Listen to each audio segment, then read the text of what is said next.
Alors, bonsoir tout le monde. Aujourd'hui, on a un nouveau classe clinique avec le professeur Bézine. Je le remercie pour tous les efforts qu'il nous a consacrés, le temps qu'il a fait pour ce cas clinique. Mais cette fois-ci, on va faire quelque chose de particulier. Je vais demander à tour de rôle aux résidents de lire l'observation et donner la conclusion clinique ainsi que les diagnostics à évoquer.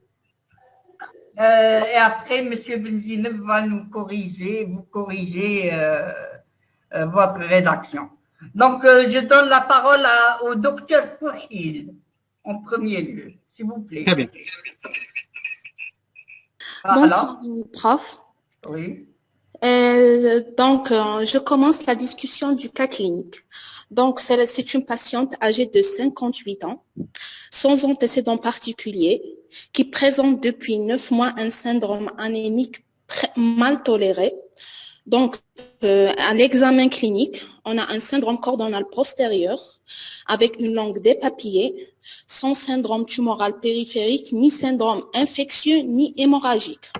Donc, devant ce tableau, je discute les étiologies de l'anémie chronique. Je commence par les causes extra-hématologiques. On commence par l'alcoolisme, pas de notion de prise alcoolique. Donc, on passe aux hépatopathies, comme la cirrhose, pas de signe clinique en faveur. Donc, pas de signe aussi en faveur d'une hypothyroïdie ou autre maladie endocrinienne. Donc, je passe aux causes hématologiques. On commence par les causes périphériques, à savoir les anémies hémolytiques congénitales comme la microsphérocytose héréditaire, l'hémoglobine C. Donc, devant ce tableau, il n'y a pas de signe de splénomégalie, et il n'y a pas d'antécédents familiaux ou personnels concernant cette anémie congénitale. Donc, je passe à l'anémie hémolytique acquise. Notre tableau est incomplet. Absence de splénomégalie, absence d'urine porto, absence d'autres éléments complémentaires en faveur de l'anémie hémolytique. Donc, je passe aux causes centrales. Je commence par la leucémie aiguë. Notre symptomatologie est tout à fait progressive, associée à une absence de syndrome tumoral périphérique, ni syndrome infectieux. Donc, concernant l'aplasie, il n'y a pas d'éléments en faveur, on n'a pas de syndrome infectieux. Donc, je passe aux causes carentielles. Je commence par l'anémie ferriprive. Donc, devant la symptomatologie chronique, ainsi qu'une notion ancienne de 3 grossesses, l'anémie ferriprive est probable. Donc, je passe à la carence en facteurs antipernicieux. Concernant les signes neurologiques, un syndrome cordonal postérieur, une langue dépapillée, la carence en vitamine B12 est probable, ainsi qu'une carence en vitamine B9. Donc, mon diagnostic retenu, ça sera l'anémie par carence en vitamine B9, B12 et une anémie ferriprive. Je passe la parole. S'il vous plaît, est-ce que, avant de donner la parole à M. Belzineb, j'aimerais bien donner la parole au docteur Belmansour pour nous présenter sa réponse avant de voir celle de Mekti. Voilà. D'accord, professeur.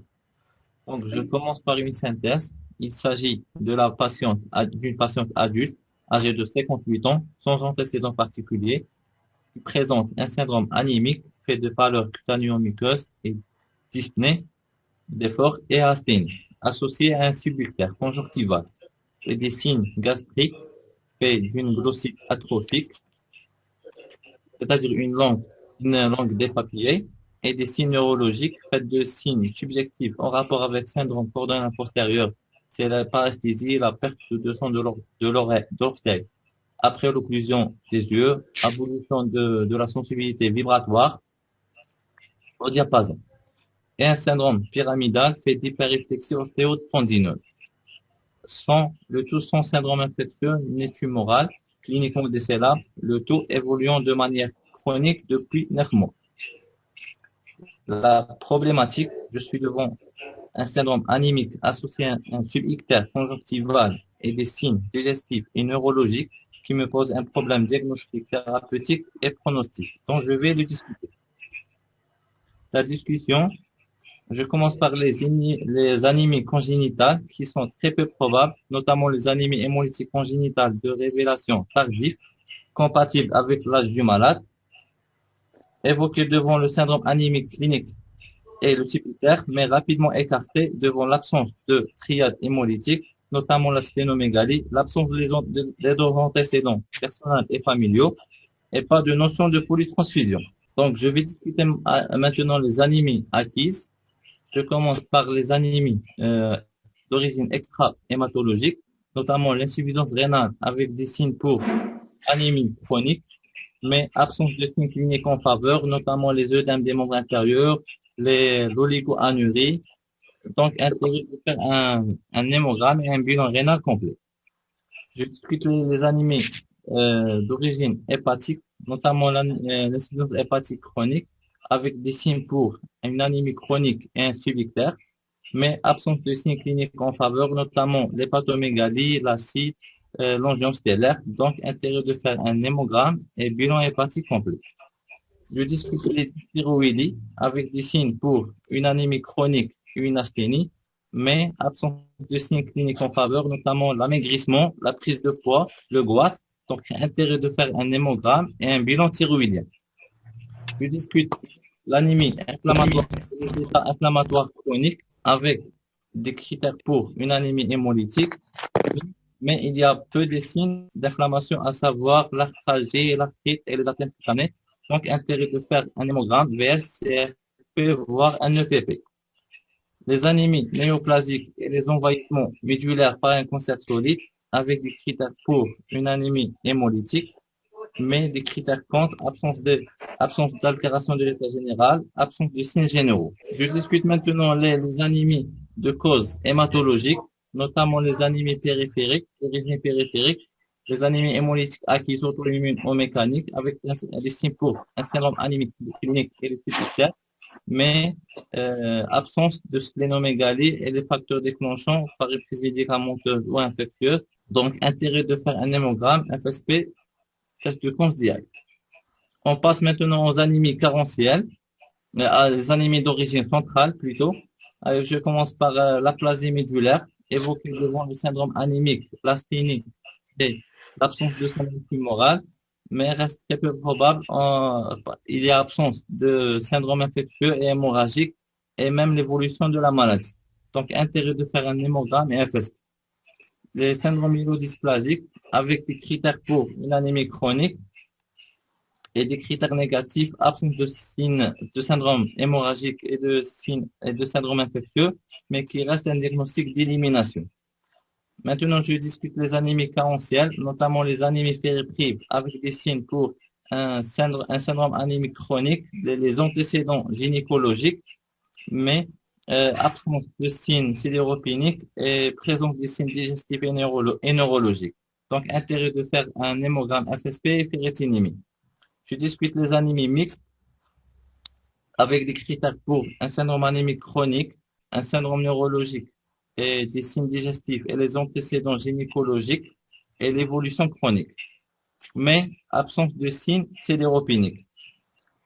Je discute les anémies par carence des facteurs antipernicieux, notamment l'acide folique et le B12, avec qui reste le diagnostic le plus probable, avec un syndrome anémique chronique, des signes digestifs et des signes neurologiques et les antécédents gynécologiques. Donc, au terme de cette discussion, je retiens l'aplasie médulaire, les syndromes myélodysplasiques, les anémies mixtes et les anémies par carence en facteurs antipernicieux, notamment le B9 et le B12. C'est bon, professeur. À vous la parole. Alors Docteur Mekki, quelque chose à ajouter? Moi, je pense qu'il faut commencer toujours par la problématique. On est devant un problème diagnostique et thérapeutique pour un syndrome anémique associé à des troubles neurologiques d'installation chronique. Et pour les hypothèses diagnostiques, je prends plutôt pour la synthèse, je pense qu'il faut ajouter qu'il y a une notion de ménopause précoce à l'âge de 80, plutôt 42 ans, ouais, mais qui reste une prédisposition pour les maladies auto-immunes. Et pour les hypothèses diagnostiques, je pense qu'il faut ajouter le myélome multiple parce que devant un syndrome anémique avec des signes neurologiques et l'âge de 58 ans, ça reste probable. Monsieur Benzineb.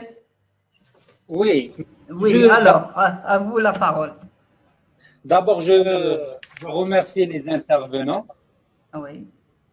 Le raisonnement clinique, il est logique, il est juste, mais il y a quelques éléments. Pour la première résidente, je pense qu'elle a le signe clinique le subictaire. Il est important de le noter. Deuxièmement, pour la discussion de Dr. Benmounson, elle est juste, on peut l'évaluer, je pense qu'elle est valable juste. Et je devrais aussi remercier qu'on a donné les signes neurologiques dispersés, alors qu'ils ont arrivé à les réunir au syndrome cordonal postérieur avec un syndrome pyramidal qui est important. Je le remercie d'avoir poussé pour ça. Et pour le troisième résident, le docteur Mekki, c'est important. Je pense qu'il c'est juste d'évoquer la maladie d'agglutinine froide dans ce contexte, mais je pense l'évolution sur 9 mois, dans 9 mois d'évolution neurologique, sur 9 mois, il y a des périodes chaudes, des périodes froides. Pour la maladie d'agglutinine froide associée soit à un myélome multiple ou bien une maladie de Waldenström, c'est juste dans ce contexte. Mais je pense sur 9 mois, sur ces 9 mois, il y a des périodes chaudes et des périodes froides, alors que la maladie d'agglutinine froide s'accentue uniquement lors de l'exposition au froid. Alors que cette notion n'a pas été évoquée dans l'énoncé. C'est ça. Donc, grosso modo, c'est juste ce qu'ils ont fait.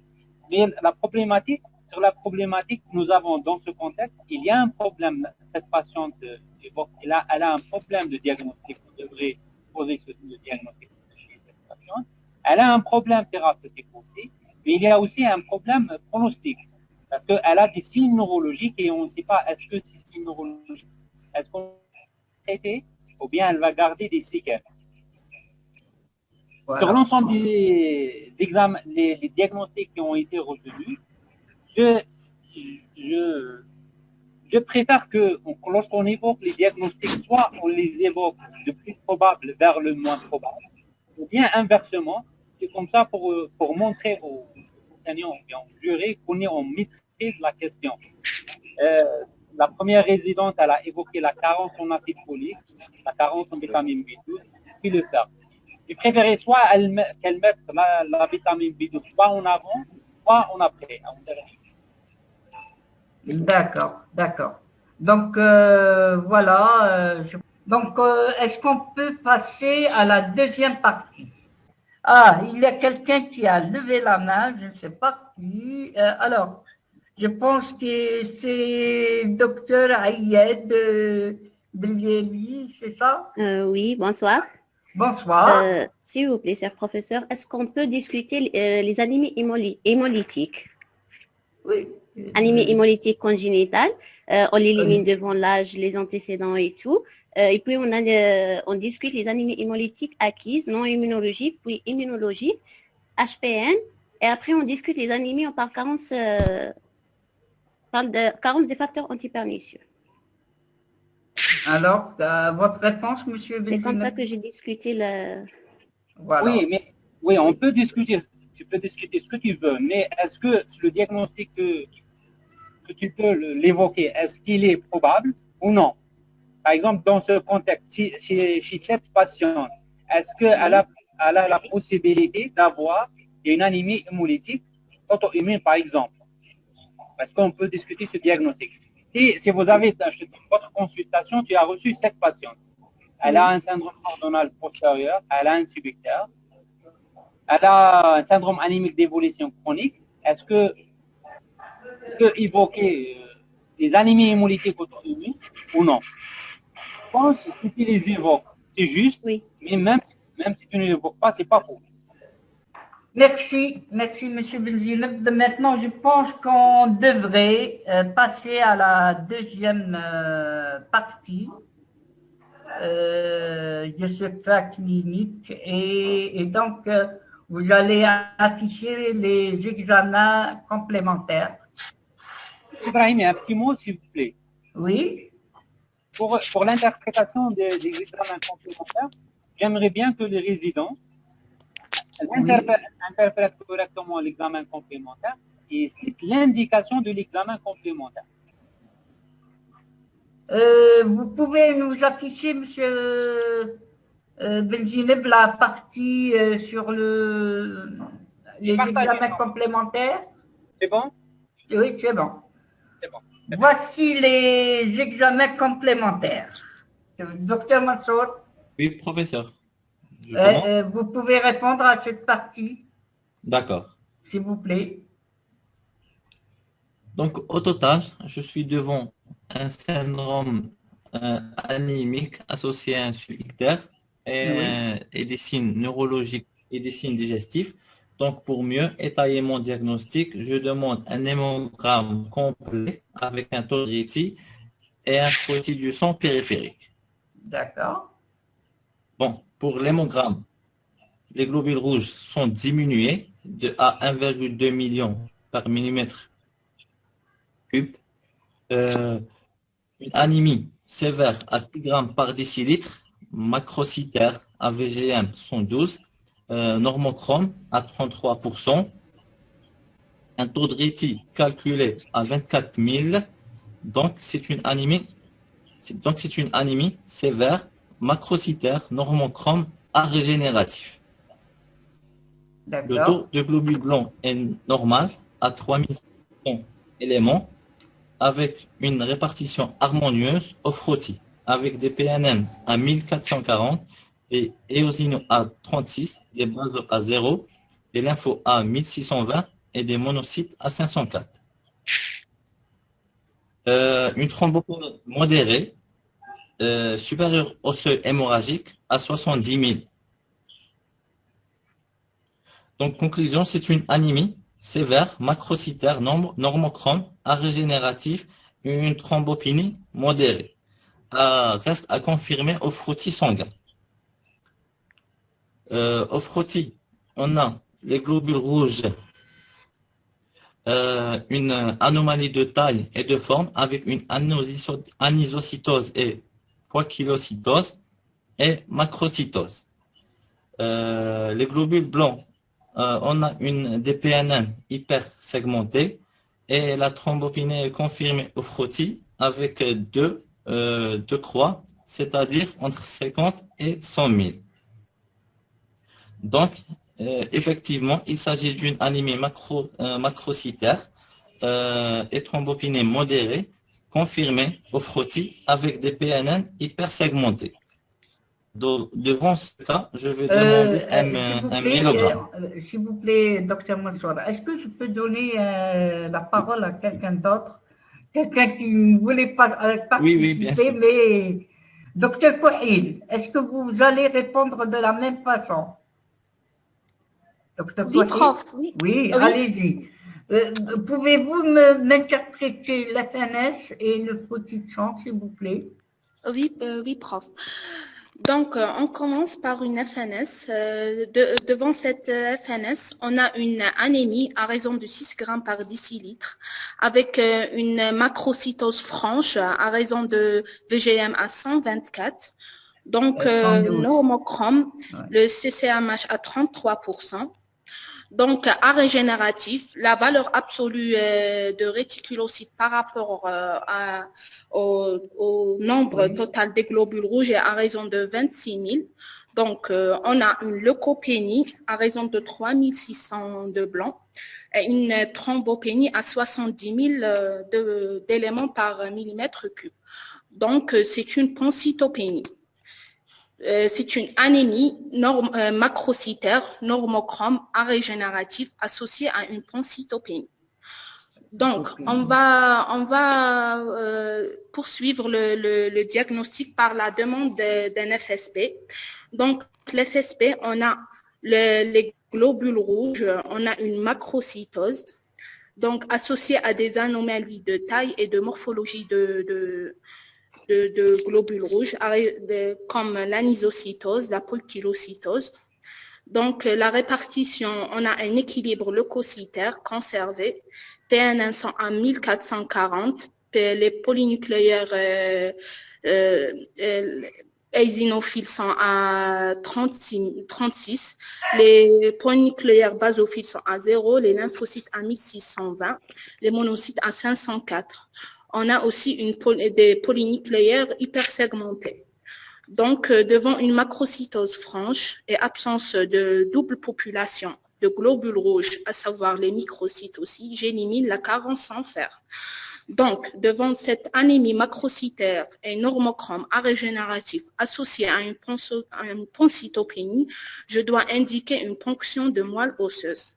Donc, si je continue... Alors, maintenant, seulement pour répondre au docteur Belmansour, vous avez évoqué le taux de globules rouges, hein, comme quoi il est diminué. Ce n'est pas la peine, mais de dire que c'est une anémie qui est profonde, macrocytaire, normochrome arégénérative. Le taux de blanc, par ailleurs, c'est une leucopénie. Hein. C'est vrai que c'est à la limite inférieure, le taux de blanc, il est à 3600 et c'est une leucopénie. Par ailleurs, docteur Kohil, vous avez dit que le taux de PNN, il est à 1460. Le taux inférieur minimal de PNN, normal, il est de 1500. Donc, il y a une très légère neutropénie. Voilà, et on indique la moelle. Ibrahimi? Oui, allez-y. Je peux intervenir sur cette partie? Oui, ben allez-y. Bon, pour les résidents devant un cas clinique, il faut toujours raisonner comme si cette patiente, elle est chez toi en consultation. Donc, le raisonnement, il ne faut pas avoir cette patiente comme étant un cas clinique sur un papier thyroïde. Si cette patiente qui présente un syndrome anémique, un subvecteur, un trouble neurologique, je commence devant un syndrome anémique, je demande une récupération sanguine. Le taux de réticulocytes, il ne fait pas partie de la FNS. Pour les deux, pour Mansour et pour Docteur.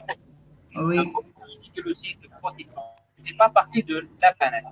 On reste classique devant un syndrome anémique. Je demande une formule de numération sanguine. Il montre une anémie sévère, macrocytaire, normochrome, avec une discrète leucopénie, avec une thrombopénie modérée. Pour Mansour, il lui a donné l'équilibre, la répartition des globules blancs sur la planète. Alors que non, la répartition, elle devrait se faire sur le produit sanguin. On dit qu'il y a discrète leucopénie et la répartition, on va la faire sur le produit sanguin.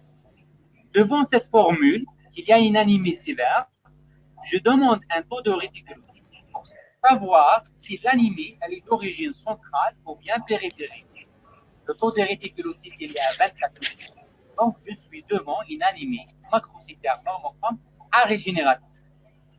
Pour Dr. Kohil, il faut poser l'indication de protéine sanguine. L'indication de protéine sanguine dans cette situation, c'est quoi? On est devant des anomalies quantitatives des éléments figurés de sang. Il y a l'anémie, il y a la leucopénie, il y a la thrombopénie.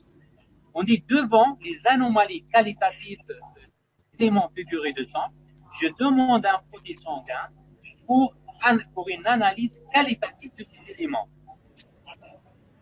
Sur la ligne rouge, il y a une anomalie de forme qui de taille avec la répartition des blancs, il y a une discrète neutropénie.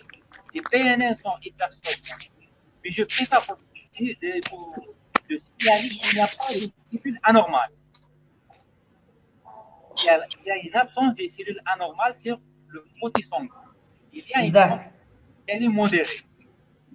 Devant cette pancytopénie, l'anémie d'origine centrale, je demande un myélogramme.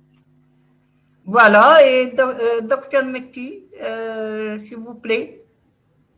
Oui, moi je voulais juste ajouter qu'il faut mentionner l'absence des cellules malignes sur les frottis ou des anomalies des globules rouges et les autres, et l'absence des signes de régénération sur le frottis.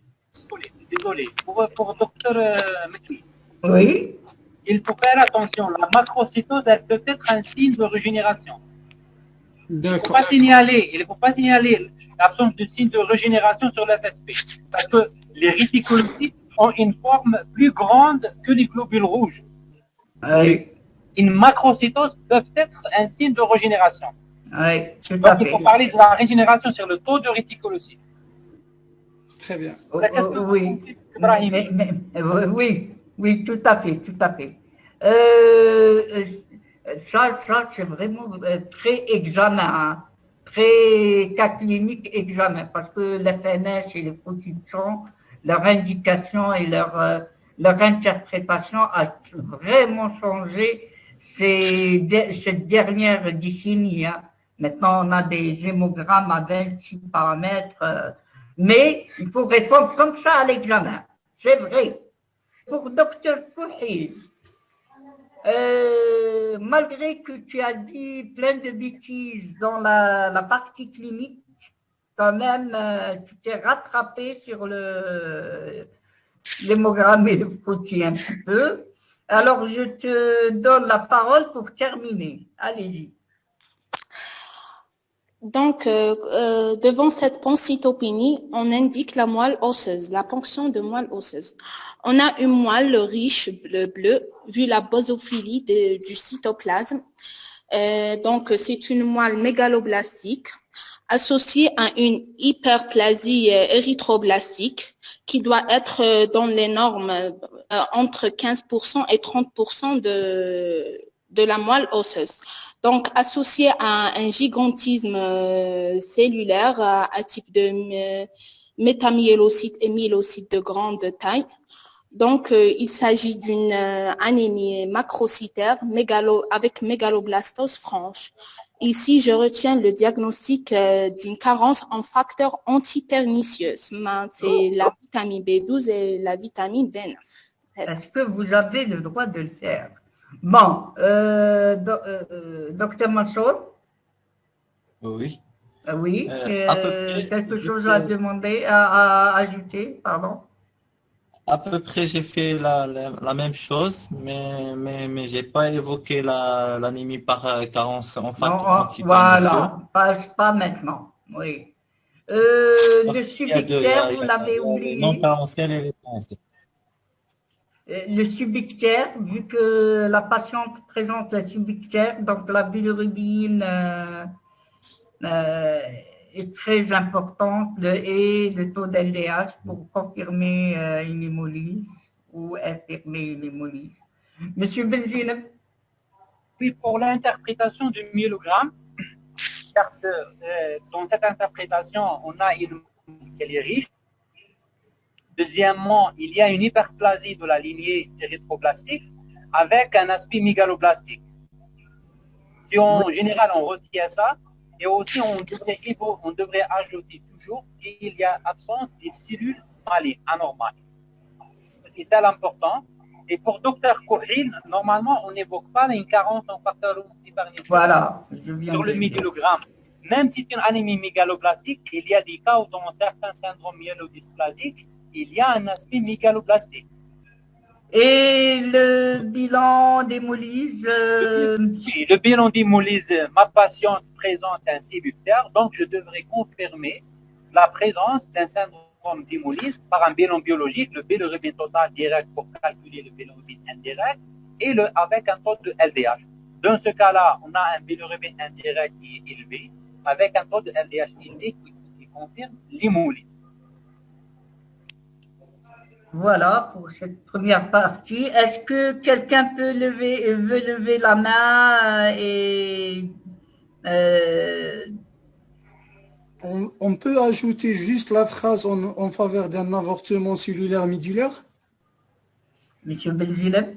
Oui, je pense oui, parce que tu as une anémie régénérative, et tu as un aspect mégaloblastique à ajouter, il y a l'hémolyse secondaire. Donc, oui, tout à fait. C'est justifié. Si vous l'ajoutez, c'est justifié. Voilà, Monsieur Belzilem, est-ce qu'on peut passer à autre chose? Oui. Oui, allez, on passe à autre chose alors. Et au résident, donc s'il nous donne l'indication, comment il indique la passation à l'autre examen complémentaire pour qu'on puisse avancer sur cette passion.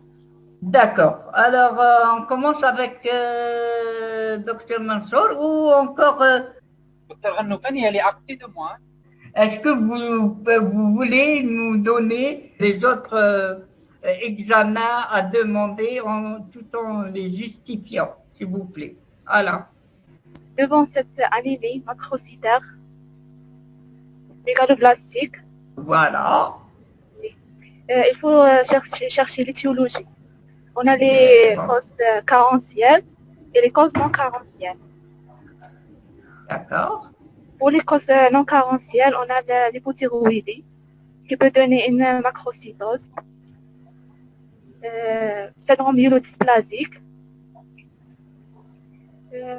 certains toxiques et certains médicaments. Pour les carentielles, on a des carences en vitamine B12 et de vitamine B9. Donc, je demande dosage de vitamine B12 et vitamine B9. À défaut, je demande un test thérapeutique. D'accord. Voilà. Dans cette observation, on n'a pas le dosage des facteurs B12 et des vitamines B9. Donc, je demande un test thérapeutique qui consiste à donner, à injecter 100 microgrammes par jour en IM pendant 3 jours. Et on recherche la crise réticulocytaire entre G15 et G10. Professeur Belzilem, s'il vous plaît. Oui, monsieur le professeur Brahimi. Oui, alors. Oui, je suis entièrement d'accord, mais on ne devrait pas revenir en arrière et on évoque d'autres diagnostics. On est dans l'étape des examens complémentaires, on devait passer directement et demander d'autres examens complémentaires. Donc on est devant une mégaloblastote, le compte érythroblast n'a pas été fait. Donc on passe directement en fonction de notre raisonnement clinique et les examens complémentaires qu'on a retenus avant, dans l'étape clinique, des discussions cliniques, et de demander des autres examens complémentaires. Donc je pense pas retenir en arrière devant cette mégaloblastose, j'évoque l'hypothyroïdie, j'évoque le syndrome de Lewy. Mais je pense qu'on peut justifier autrement, puisque ma patiente, elle présente un syndrome anémique et des troubles neurologiques avec une mégaloblastose médulaire, je demande un examen complémentaire. Je demande par exemple le dosage vitaminique, la vitamine B12, et l'acide folique, les deux examens qui n'ont pas été faits. Je demande, puisque ces examens n'ont pas été faits, je demande un test thérapeutique à la vitamine B12. Je pense qu'il faut mieux donner le principe de cet examen. Oui, il faut le décrire, le test thérapeutique, comme quoi il doit être à dose physiologique. Oui, à dose physiologique et pas thérapeutique. Il y a un élément, parce que sur ce test thérapeutique à la vitamine B12, après 10 jours de test thérapeutique, à une dose test thérapeutique à la vitamine B12, on a donné l'FNS avec le taux de réticulocyte. Là, le résident, comment il juge cette FNS? Est-ce qu'il y a une crise réticulocytaire ou non? Non. D'accord. Ah, d'accord. Oui, bien sûr. D'après les résidents, est-ce qu'il peut nous dire est-ce qu'il y a une crise réticulocytaire? Docteur Mansour, est-ce que tu peux nous dire, nous interpréter ce test thérapeutique? Oui, le test thérapeutique à 10 jours. Donc, on a toujours l'anémie qui est modérée à 6,3, toujours macrocytaire, une légère augmentation de taux des globules blancs à 4200, une légère augmentation une thrombopénie qui persiste, mais il y a une légère augmentation de taux de plaquettes. Le taux de réti est augmenté de 2 à 4%. Donc, on a plus de 26, donc on a plus de 10% de taux de réti, augmentation plus de 10% de taux de réti initial. Donc ici, on a une réponse positive aux vitamines B12. Donc, Oui, continue. donc je retiens le mécanisme, c'est un mécanisme carentiel par carence en vitamine B12. Carence en vitamine B12. Et ça, ce que j'étais en train de rechercher, c'est la crise réticulocytaire qui est définie par une augmentation de taux de réticulocyte à au moins 10% par rapport à la valeur de base. Donc, on a un taux de réticulocyte à 4%. Pour un nombre de globules rouges 1,6 million, ça revient à peu près 64 000 par rapport à un taux initial 24 000. Oui. Donc, nous avons une augmentation plus de 10%. Donc, le test thérapeutique à la vitamine B12, il est positif. On a oublié aussi un truc, il faut toujours tester la vitamine B12 avant l'acide folique. Le test thérapeutique à la vitamine B12, il doit précéder toujours le test thérapeutique à l'acide folique.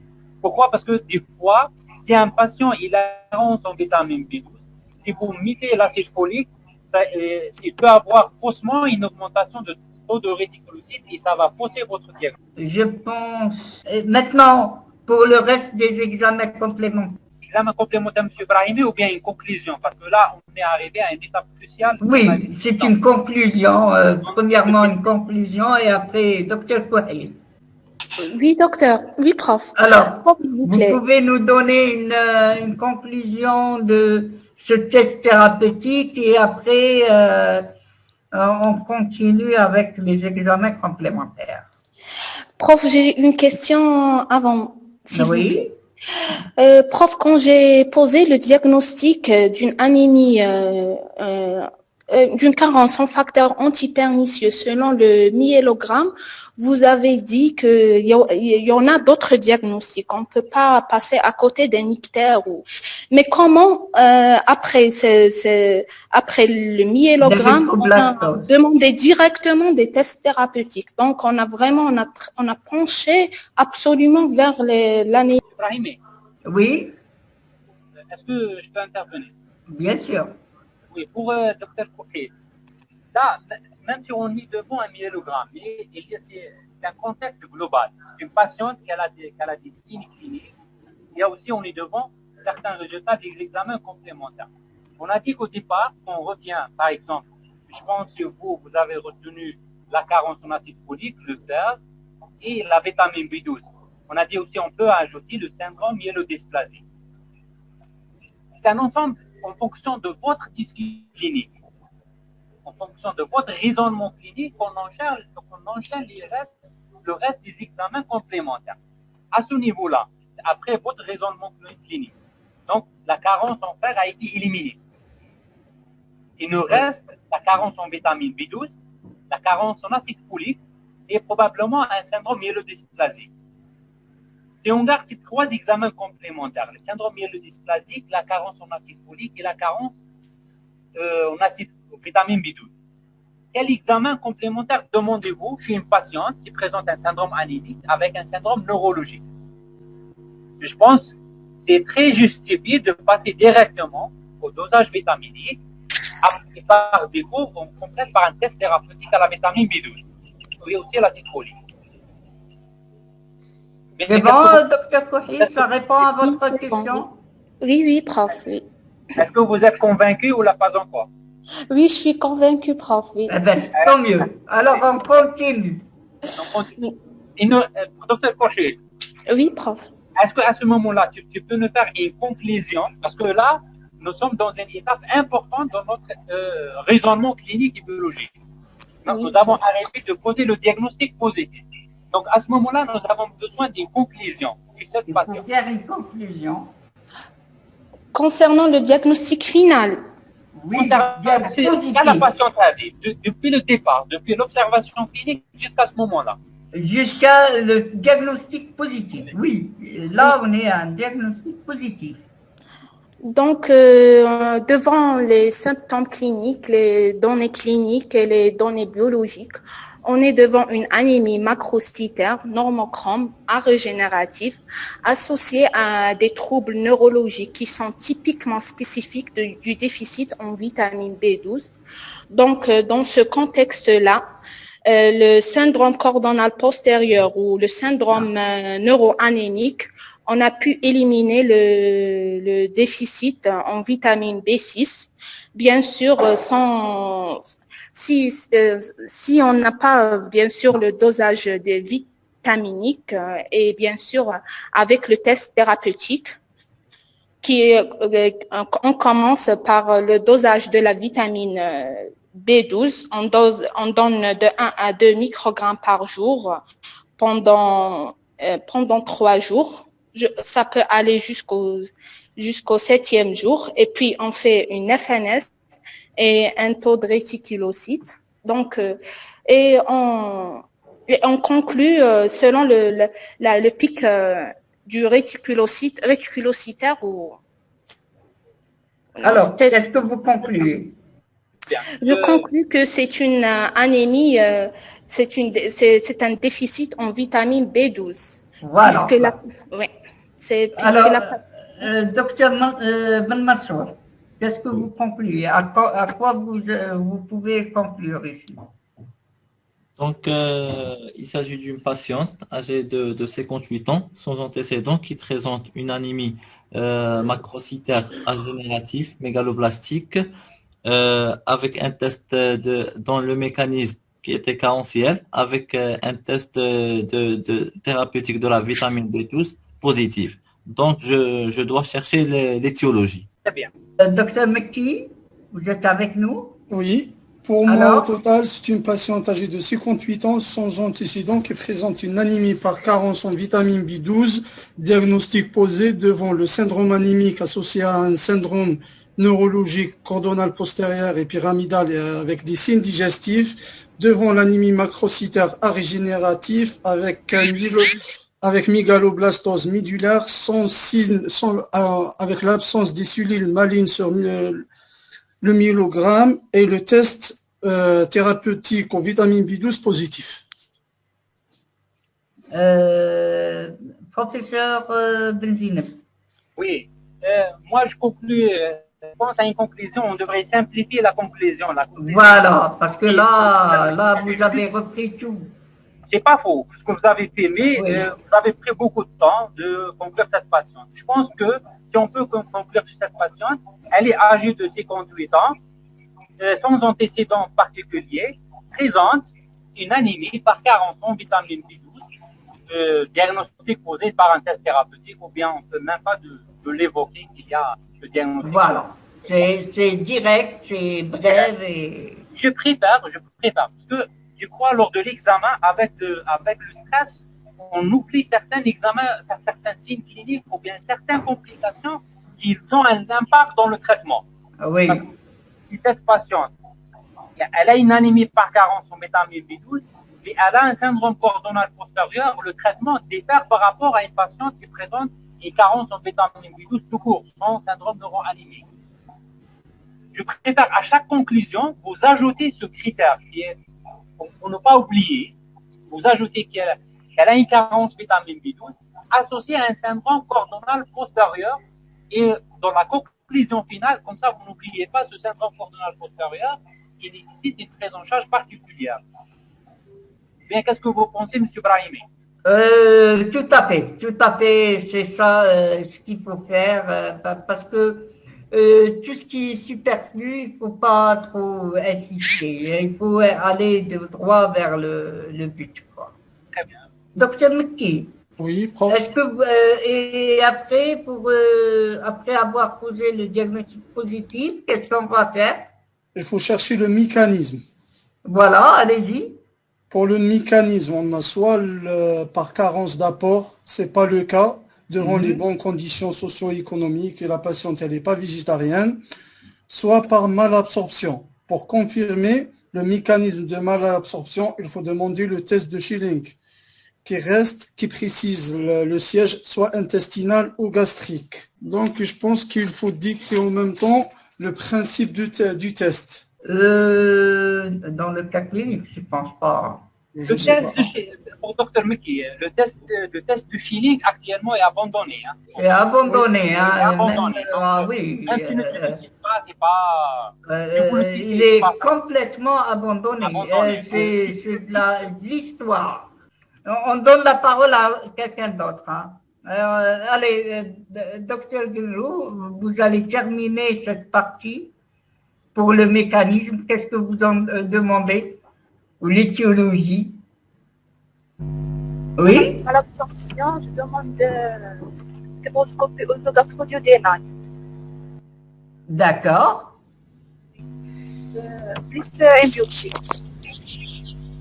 Donc, pour cette patiente, on a une atrophie, la fibroscopie montre une atrophie gastrique prédominante au plein bus. La biopsie montre une atrophie glandulaire avec une disparition des cellules principales bien vives. Donc, oui. Pour compléter le diagnostic j'évoque la maladie de Birman. Devant cet aspect aux biopsies. Je demande les anticorps anticellulaires pariétales et antifacteurs intrinsèques.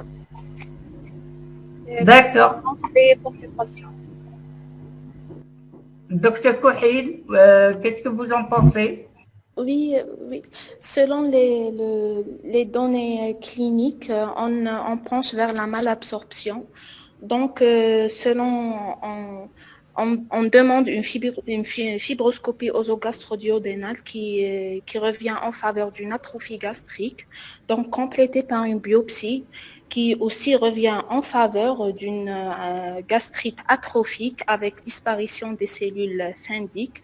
Donc, selon ce regroupement complémentaire, on penche vers l'anémie de Birmer et pour confirmer cette anémie, on doit demander la chloridrie, les anticorps anticellules pariétales et les anticorps antifacteurs intrinsèques pour confirmer notre... Est-ce que vous en pensez, professeur Benzineb? Oui, mais c'est tout à fait juste ce que vous dites, mais il faut toujours il faut faire une complémentarité entre vos données théoriques par rapport à qu'est-ce qu'il y a comme pratique ou bien sur cette patiente. En théorie, on dit que la carence en vitamine B12, elle peut être soit une carence d'apport chez le végétarien ou bien une malabsorption. Ce sont les deux étiologies. Végétarien, je doute qu'il y a vraiment des végétariens stricts. Je ne pense pas qu'il y a des végétariens stricts. Soit, quoi que ce soit, le niveau socio-économique est bien mauvais, la carence en vitamine B12 dans cette il nous reste une malabsorption, soit la cause elle peut être intestinale, comme elle peut être d'origine gastrique. Là, il y a un petit raisonnement. Les causes intestinales sont des illusions. On les recherche qu'après avoir éliminé les causes gastriques. Donc, je mets les causes intestinales, ce sont des diagnostics d'exclusion, ne seront recherchés qu'après avoir éliminé les causes gastriques. Les causes gastriques, donc c'est la fibroscopie œsogastro-duodénale. Je demande une fibroscopie gastro-duodénale. Ou bien avant la fibroscopie, la patiente n'a pas d'antécédent particulier, elle n'a pas suivi de chirurgie. Et l'examen clinique, il n'y a pas de cicatrice abdominale qui m'oriente vers une gastrectomie totale ou bien partielle. Donc si j'élimine le diagnostic de gastrectomie totale ou partielle, en deuxième lieu, il me reste une malabsorption propre à une anomalie gastrique. Je demande une fibroscopie œsogastro-duodénale. Elle montre une atrophie gastrique prédominante au fundus avec, sur la biopsie, il y a une atrophie glandulaire avec une disparition des cellules principales. Là, je suis devant une anomalie gastrique. Je devrais compléter par le dosage des anticorps antifacteurs traitement et les dosages des anticorps anticellules pariétales. Je pense aussi la chloridrée, c'est un examen complémentaire qui est invasif. En pratique, ça ne se fait pas. C'est écrit dans la théorie, mais en pratique, c'est un examen qui ne se fait pas. Donc, si cette patiente, les causes intestinales sont des diagnostics. Non? Les causes gastriques. D'abord, la gastrectomie s'est éliminée. Il nous reste la maladie de Biermer. La maladie de Biermer, la fibroscopie, elle est pour, la biopsie gastrique, elle est pour. Le dosage d'anticorps n'a pas été fait, mais on reste sur la piste d'une maladie de Biermer. Ou bien, qu'est-ce que vous pensez, M. Brahimi? Oui, tout à fait, hein, tout à fait, tout à fait. On reste sur la maladie de Bernier parce que c'est ça, toutes les autres causes de malabsorption. Il n'est pas gastrictomisé, elle n'est pas végétarienne, etc. Bon, il nous reste un petit peu de temps. Je vais donner la parole maintenant à Dr Mansour, d'accord, Oui. pour nous faire une conclusion finale, parce qu'on est arrivé à la éthologie. Il faut faire une conclusion finale Oui. et nous décrire le traitement. D'accord. Allez-y, et après, M. Benzine pourra nous corriger. D'accord. La conclusion, ma patiente, âgée de 58 ans, sans antécédent particulier, qui présente une anémie macrocytaire mégaloblastique par carence en vitamine B12 suite à une maladie de Biermer compliquée d'un syndrome neuroanémique dont je dois chercher les complications afin de traiter. Alors, Bon, pour les bilans de complications, on a les atteintes neurologiques, c'est présence des signes neurologiques chez ma patiente et l'érythropoïèse inefficace. Et cliniquement, on a un syndrome anémique et subictaire. Biologiquement, on a une anémie sévère plus thrombopénie modérée. Et on a une hyperbilirubinémie à 32 à prédominance indirecte. Et les LDH sont augmentés. Pour le bilan pré-thérapeutique, j'ai demandé un groupage avec rhésus et phénotype complet, non fait, des ARI non fait, des sérologies complètes, glycémie, bilan rénal, hépatique et protédémie, et un examen cardiovasculaire avec ECG écho-abdominal et téléthorax. vous savez qu'il faut les justifier. Si vous demandez un examen, vous demandez des examens, il faut les justifier. Hein? Oui. D'accord. Oui. Parce que là, certains de vos examens ne sont pas justifiés du tout. Oui, oui.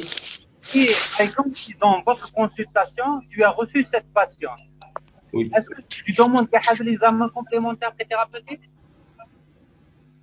Non. Ah oui. Qu'est-ce que tu demandes? C'est pas justifié du tout. Oui. Qu'est-ce que tu demandes? En pratique, c'est-à-dire, imagine que cette patiente, elle est chez toi en consultation et tu veux la traiter, qu'est-ce que tu vas demander? Le groupage. Très bien. Au début. Et une écho-cœur pour voir la. Oui. Pourquoi?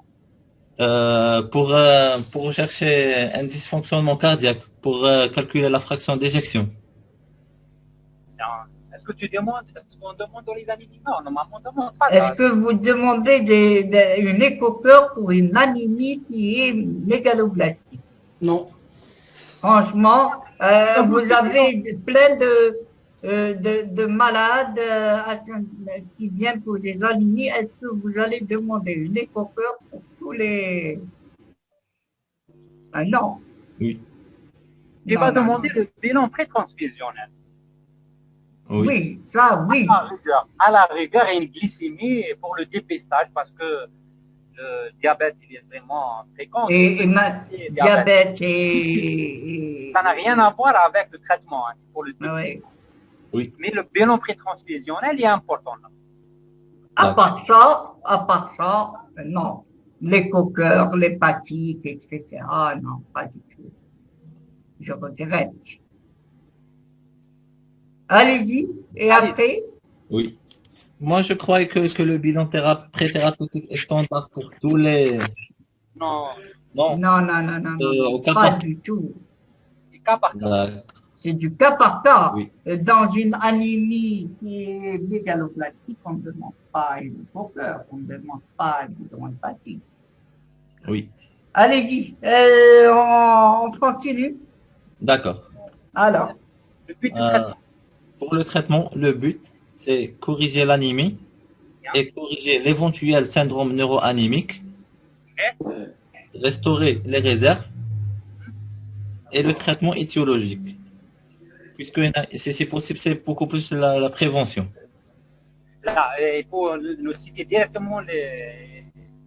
Là, je donne ma version. Hein. Je ne Oui. sais pas si le professeur Brahimi il est d'accord. allez-y, allez-y. Pour ça, le but du traitement est aussi devrait être adapté cas par cas.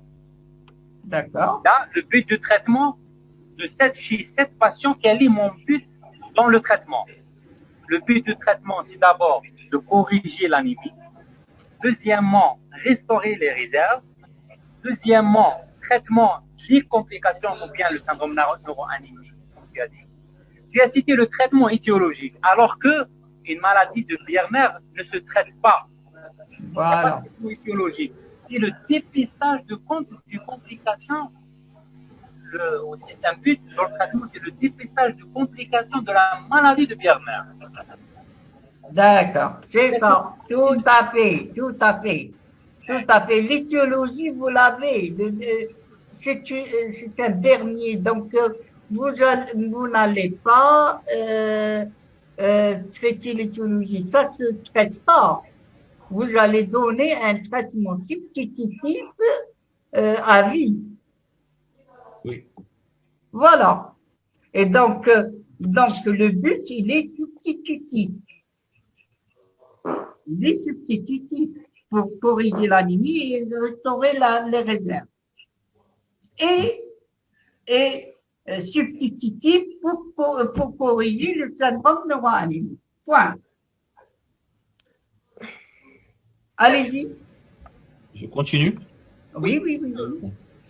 Pour les moyens, on a les transfusions par des culoglobulaires, isogroupe isorésus phénotypé, sachant que 1 CGR augmente l'hémoglobine de 1 gramme. Le début, c'est 40 gouttes par minute pendant 2 heures.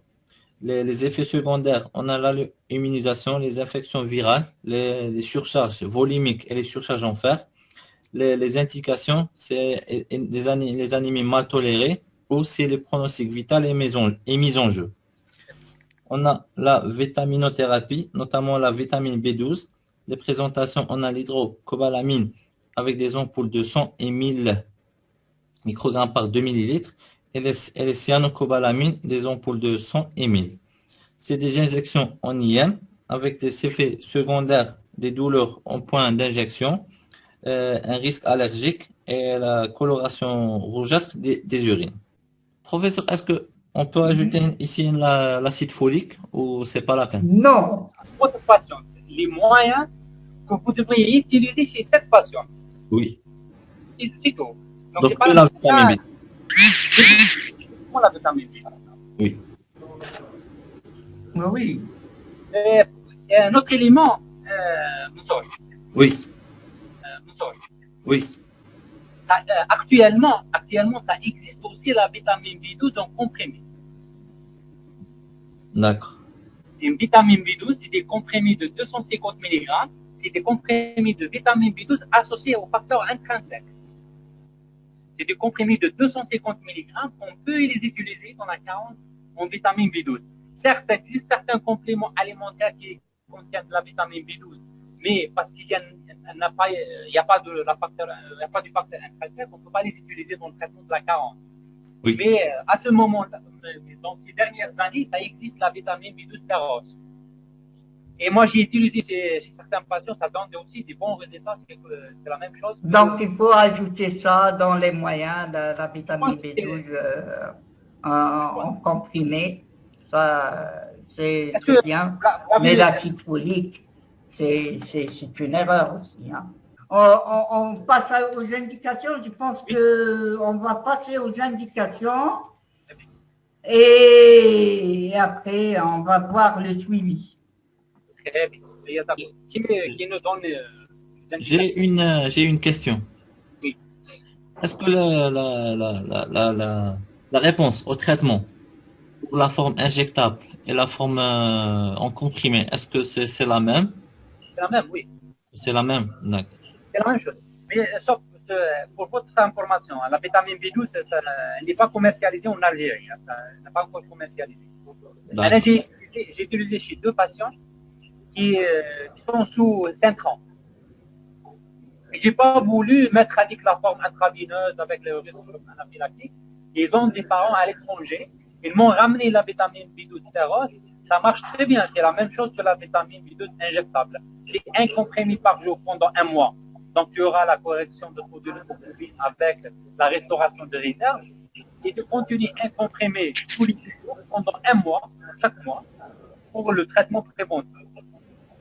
D'accord. Oui. Elle est commercialisée par un certain laboratoire qui s'appelait Gerda, vitamine B12 Gerda. Vous pouvez après bloquer mon question. Pour l'indication d'hospitalisation de la patiente en HDJ, hôpital du jour, je transfuse par 1 kilo globulaire un CGR isogroupe isorésus et je surveille ma malade pendant et 2 heures après la transfusion.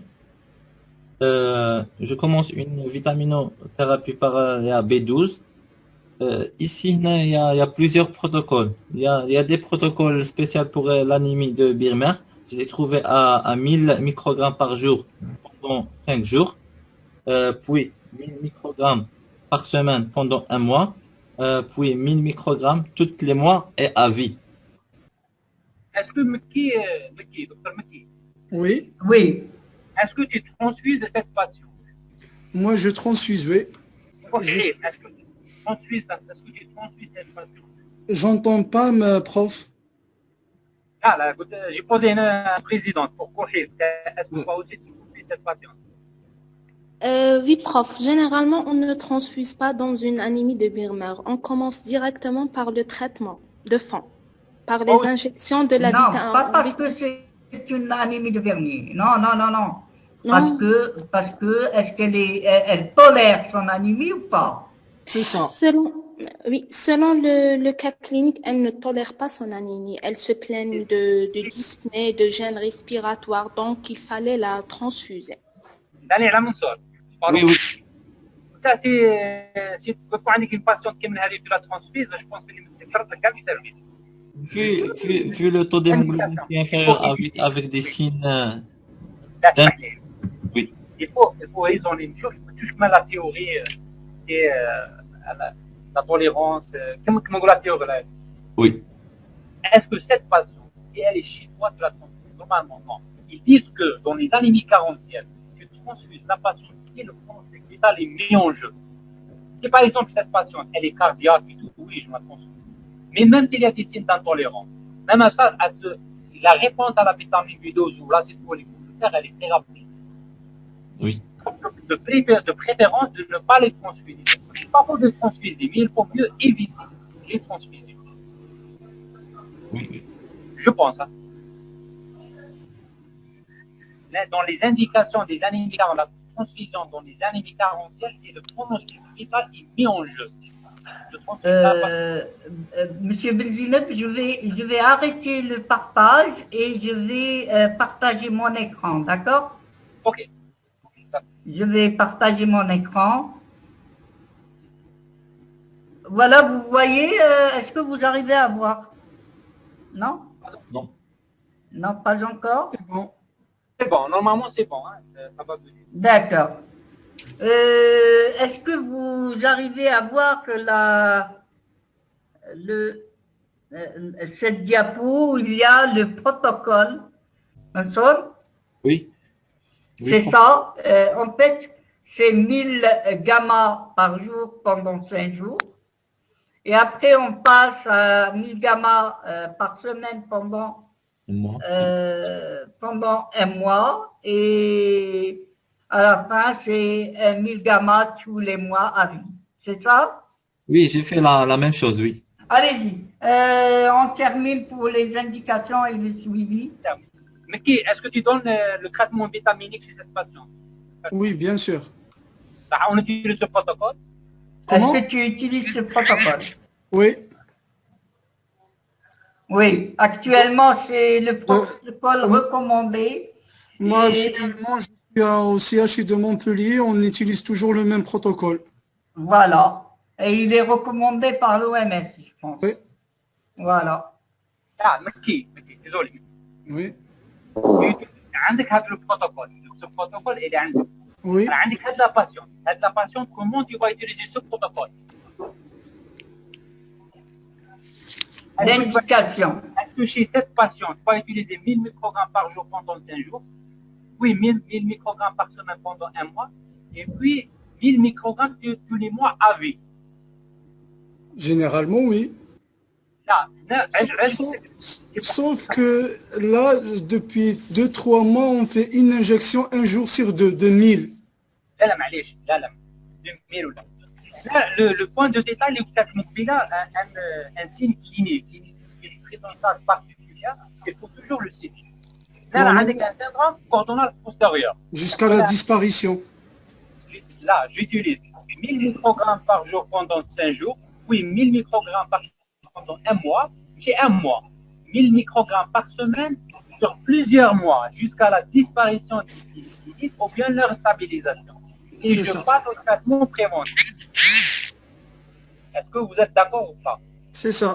Parce que dans une atteinte neurologique, certes, dans une anémie, dans une maladie biarnaire classique, le traitement, il est traitement de 1 mois. Puis on passe au traitement préventif. C'est dans la dernière ligne. Là, on a un syndrome coordonal postérieur. Donc, je continue avec mon traitement d'attaque. C'est ça. C'est ça. Vous êtes d'accord? Oui, oui, tout à fait d'accord. C'est pour ça que les conclusions théoriques, un signe clinique ou bien biologique qui nécessite une prise en charge particulière, mais j'arrive à l'autre site, qui nécessite une prise en charge particulière, c'est-à-dire toujours à chaque fois pour ne pas l'oublier dans le traitement.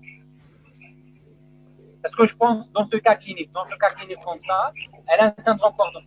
Ça sera noté que le traitement d'attaque sera poursuivi jusqu'à la disparition ou bien la stabilisation des signes neurologiques. Et puis je passe au traitement théorique. D'accord, oui, oui. 1000 microgrammes par jour pendant 5 jours, puis 1000 microgrammes par semaine pendant un mois. C'est le traitement de l'attaque. Oui. Et 1000 microgrammes tous les mois avec le traitement préventif des maladies du Bernard. D'accord. Il est valable si la patiente ne présente pas des signes neurologiques. D'accord. Il n'y a qu'un les signes neurologiques. Je continue avec le traitement d'attaque jusqu'à la disparition ou bien la stabilisation des signes neurologiques. Et puis, je passe au traitement préventif 1000 microgrammes tous les mois à vie. D'accord. Alors, premièrement, votre suivi doit être systématisé. Premièrement, il est clinique. Voilà. Il est clinique, alors vous allez examiner votre malade et suivre l'évolution du syndrome anémique, et le syndrome neurologique.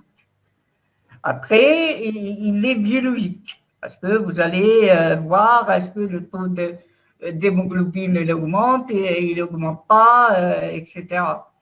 Et dernièrement, c'est vrai, il est annuel et vous devez... Qu'est-ce que vous en pensez, monsieur Benzine? Je suis en train de... Alors, Golly, qu'est-ce que tu en penses? Il est clinique, biologique et après fibroscopie, non? Oui, la réponse doit être il faut savoir transmettre le message pour protocolier. La réponse doit être systémique. Mon suivi sera clinique. Le syndrome anémique, l'évolution de syndrome anémique, l'évolution des signes neurologiques. Il est biologique, la pénalité d'augmentation du taux de l'hémoglobine. Normalement, j'ai une correction de taux de l'hémoglobine après un mois de traitement.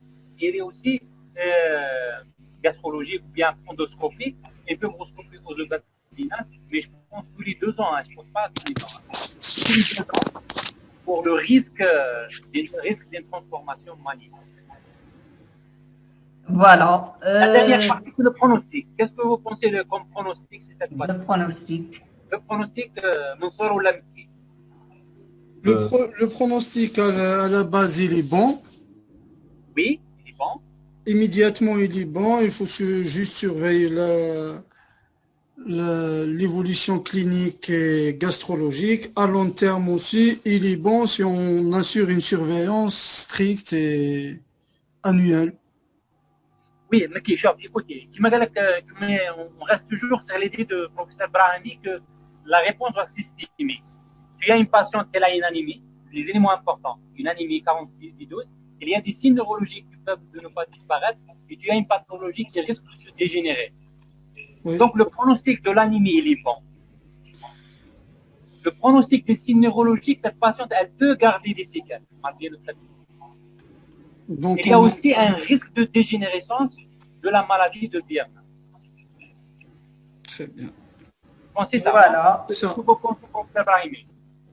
Je pense que c'est ça, hein, oui, tout à fait. Comme je dis, les cliniques, les biologiques et il faut suivre la fibroscopie. Donc, s'il vous plaît, on va clôturer ce cas clinique maintenant. Il me reste qu'à remercier M. Belzile pour tous les efforts. Merci, professeur Brahimi. Je remercie tous les résidents pour le... Ah oui, on remercie tous les résidents, Dr Touhil, Mansour, Mekti, aussi Gerrou et Dr Ayed pour leur participation et se prêter à ce jeu. Professeur Brahimi, et je vais vous envoyer ma façon de raisonner à ce cas clinique parce que j'ai préparé ma réponse sur PDF. Voilà, et on va envoyer après directement. Seulement à ceux qui ont participé. Allez, au revoir tout le monde et à vendredi soir, on aura un cas clinique avec le professeur Messoudi et ça va être la drépanocytose. Très bien. Et j'étais content parce que on s'est bien entraîné à répondre aujourd'hui et le vendredi prochain, on fera la drépanocytose. Au revoir tout le monde et merci encore une fois. Merci. Voilà, c'est comme ça. Merci.